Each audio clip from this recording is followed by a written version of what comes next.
You ask Tiger to solve. This deals with linear equations with one unknown. The final result is z equals 3. Let's solve it step by step. Simplify the expression. Expand the parentheses. Simplify the arithmetic. Expand the parentheses. Simplify the arithmetic.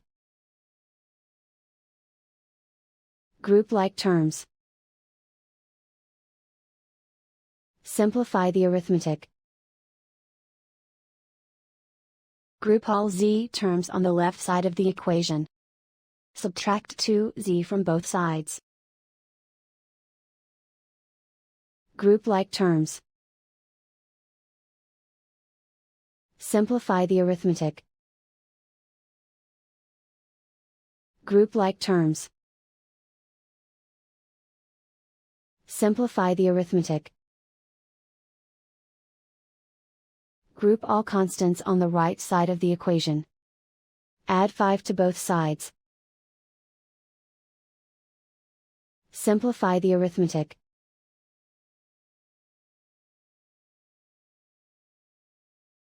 Isolate the z. Divide both sides by 3. Simplify the fraction. Find the greatest common factor of the numerator and denominator. Factor out and cancel the greatest common factor. And so the final result is z equals 3.